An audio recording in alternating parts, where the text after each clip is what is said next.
channel. We're gonna do things a little bit differently. I'm super excited about this video though. It is way past due. A little bit of a throwback. My oldest son turns 3 in like a few weeks. And I just wanted to talk to you about kind of his birth story and everything that kind of happened. So yeah, oh my gosh, 3 years ago, almost, September 26th, 2016. I don't know, like I loved being pregnant. Absolutely love being pregnant.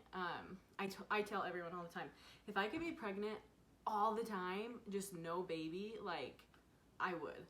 I have energy, I feel like my hair is beautiful, I feel like my face is beautiful, I lose weight, like I love being pregnant. Anyway, so we knew he was breech and I went in around 37 weeks to try and get him flipped. That's where, I can't remember the term they use now, but that's where the doctor kind of like pushes on your stomach to try and like flip him upside down so that he can be ready to come through the birthing canal. And so I went in, I'm all excited, I did research, I'm all prepared.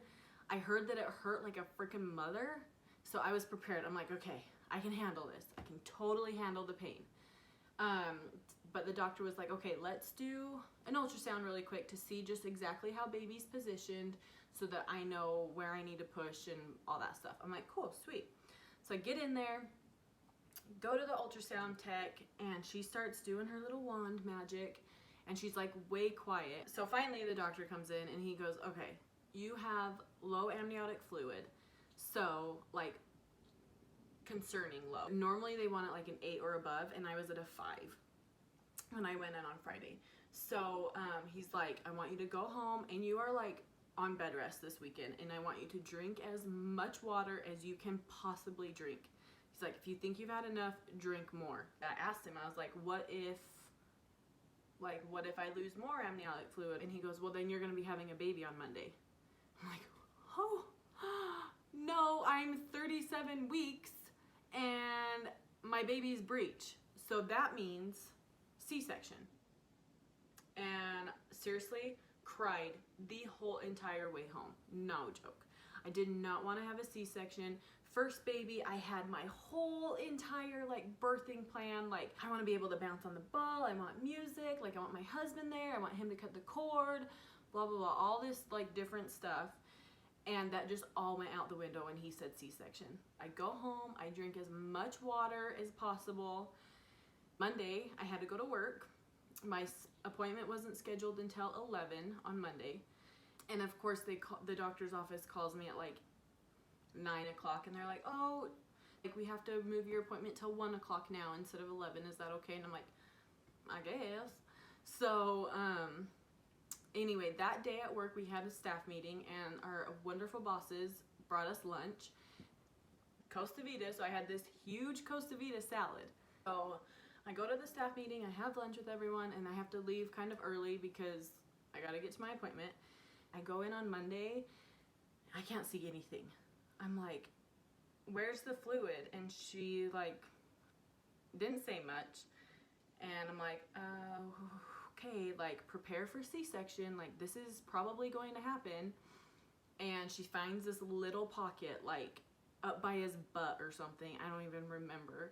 And she like hurries and calls the doctor, and he's like, oh, I dropped fluid from a 5 to like a 0.8, and it wasn't even all the way around him. It was in like one tiny little pocket by his butt. The doctor looks at me and he's like, okay, you're gonna be having your baby tonight. And I'm like, okay, like super excited, but like freaking out at the same time. So he's like, you can't go home, like you're having this baby, like you need to walk over to labor and delivery. They were like next door, and be admitted. I'm like, okay.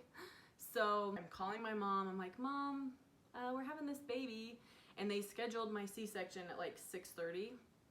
Maybe it was 4:30. I can't remember. I'm terrible. This was 3 years ago, guys. Like I should have done this 3 years ago.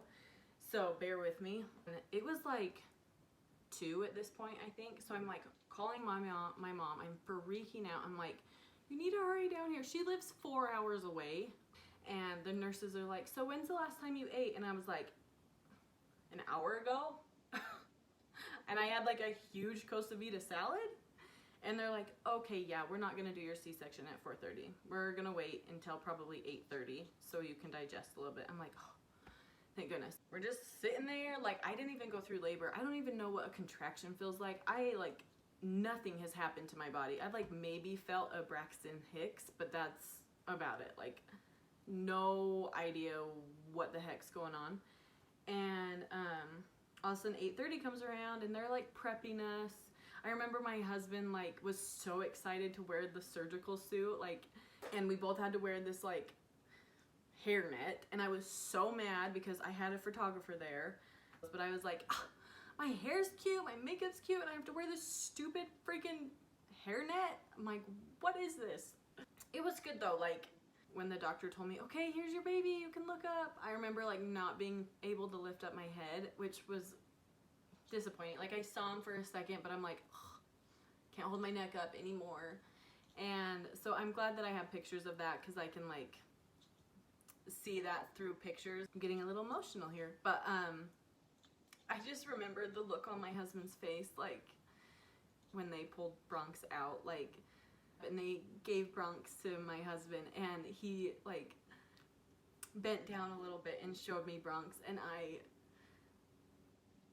like, all I could do is cry. Like, once they closed me up and got me on another bed, I was able to hold him while they wheeled me down to the room that I was gonna stay at, and that, like, I was so scared because I'm shaky and like loopy, and I'm terrified that I'm gonna drop him.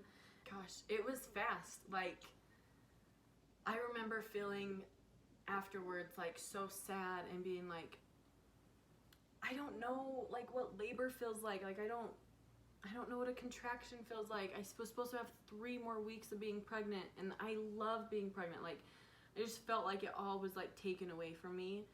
And honestly, for a really long time, I almost felt like I didn't give birth to him. Like, when people would be like, oh, you gave birth to your son, like, congratulations. And I'd be like in my head, I'm like, no, I didn't give birth to him. He was cut out of me. Like my wonderful husband, he was so worried about me getting like postpartum depression or anxiety or anything like that, that he every day, how are you feeling? How are you feeling?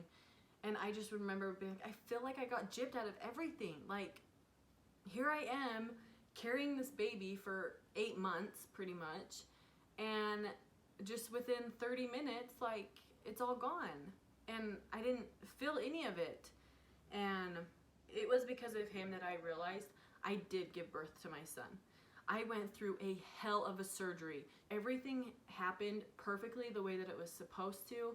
And I can look back on that now 3 years later and know that, like, I did the right thing for him and for me and our safety.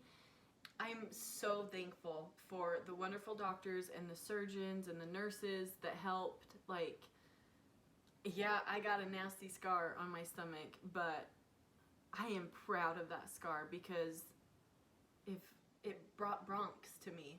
I'm just so thankful that I had a photographer there too to capture everything, because I don't remember it. I really don't. Like, it's all foggy, but those pictures help me remember. Even if it's just the pictures that are my memories, like, that's good enough for me. And honestly, if it wasn't for my amazing husband being there and holding my hand through it all and letting me vent and scream and cry to him, like, it would have been a lot harder. So yeah, that's like my birth story with Bronx. I can't believe he's gonna be 3. So have a good day. Thanks for watching. Bye.